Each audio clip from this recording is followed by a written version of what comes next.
Back on the field of 68 after dark. Rob, Dal, and Sam here. The fire alarm has ceased, thank God. Before we get out of here, we got to talk about the second act of the Hall of Fame series going down in the Garden tomorrow night. Number 7 BYU, number 3 UConn. AJ Devonsa coming back to his hometown.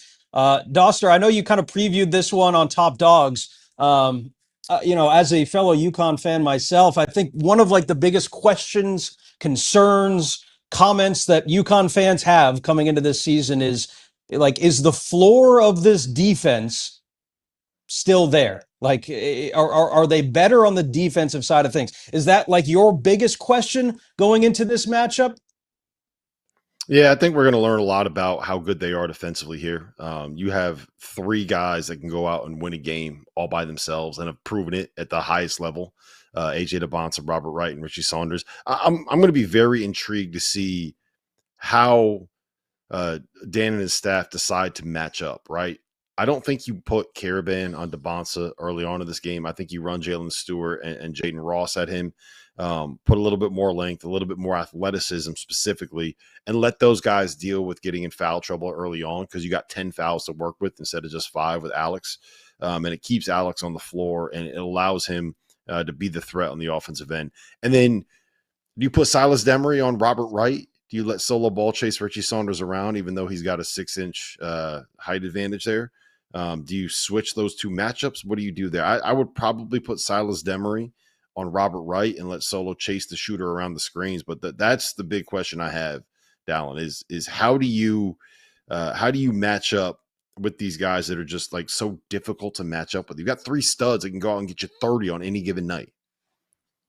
Well, the challenge though too is you're going to end up in a lot of switch stuff with guards at times too. They like to try to hold some matchups, but at times you're going to end up with different guys in different places. My bigger concern is BYU just offensively how they play with pace and space and how they stress everybody's defense. And this is where UConn's going to be made or broke this year is on the defensive end, and Danny knows that, and he's very hyper aware of that. And sometimes it starts. So I think he's in Silas Demery's ass nonstop because a lot of time your lead guard sets the tempo for your defense. And if they're going to put him in ball screen action, is he going to be fighting over the top of these? Are we going under? What is the coverage going to look like? Is he executing whatever the coverage is that they're trying to play at that point in time in the game? And I do think that remains to be seen. Is he going to be able to play at that same level?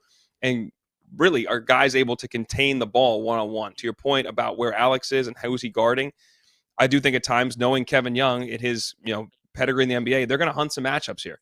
And if you got Caravan, if he's singled up with Devonsa, you can guarantee he's going to try to take him. At times, I'm sure Saunders is going to try to take him. They're going to try to put him in one-on-one defending situations and see how he responds, especially in a team again that spaces the floor so well.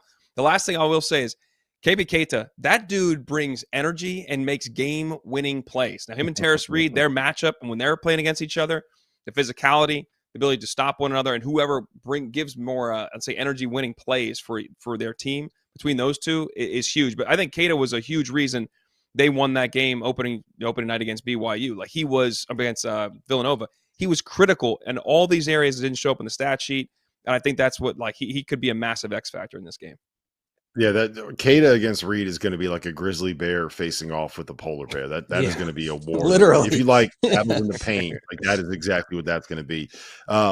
The one thing that surprised me here, and I guess it didn't surprise me because I know what the projection is on KenPom, but the total is 153.5, which seems really, really high for a UConn team that is going to try to get this thing to play in like 65 or 70 possessions. You said it earlier, Dallin. It's easier to slow down a game than it is to speed up a game.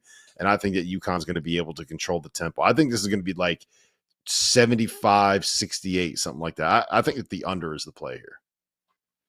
That's a good point. I do think what's interesting there, though, is BYU defensively, though, too, is not shown that they are, an exceptional defensive team yet. So I think at times I think some of those guys have the mentality they may trade a basket. Be okay, we'll take it out of the rim. We're going back at you real quick. And if you have that, like UConn may score easier. UConn may take longer at times if they want to, or they're able to score quicker. And maybe there's more possessions than we think. Although UConn controlling the tempo isn't just it has to be a grinded down game. Are you making a team play slower than they want? It doesn't mean you got to play slow. How are you impacting that your opponent to make them play your way? And if you take the ball out of the rim, out of the net, a lot of times that helps slow down the game for you. I think this also could be a little bit of a Demery coming out party. I know UConn fans are so quick to just lump him in with a Tristan Newton. Like these are different players, man. As much as we want them to do kind of the same thing, Demery's his own player. He can get downhill, he can kick it out and stuff, but he does a lot more things that Tristan Newton maybe didn't do. And I think we could find that out in this game as well. Real quick here, not breaking news at this point, but relatively recent news out of Provo. BYU starter Kennard Davis Jr.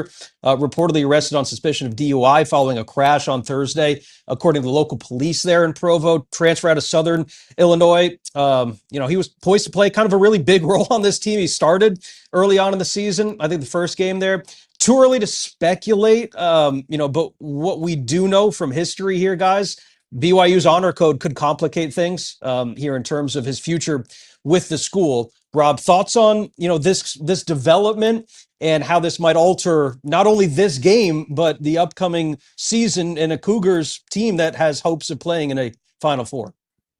Well, the easy kind of cop out that the BYU program had is that since he was dealing with an Achilles injury and didn't play in their last game, they were probably just going to say, yeah, we were going to hold him out anyway, so they can kind of push any talk about a suspension or anything like that down the road. But it's never good when you're getting arrested for suspicion of DUI after an accident at 11:45 in the morning on the way to catch a flight to go play a basketball game. So it's a big loss if he's not available either through injury or suspension or whatever it ends up being. It's a big loss because he's kind of was there to be a defender, to be a junkyard dog, and to be that connective piece between Richie Saunders and Robert Wright that they don't really have elsewhere on this roster. Like there's a level of athleticism that he brings and a level of length that he brings that you don't really see elsewhere in this backcourt. So it's a big blow if he's not playing.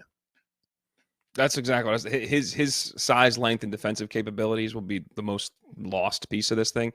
Dawson Baker's a pretty good player, but he's just physical dimensions are different, and I think that's going to be a problem.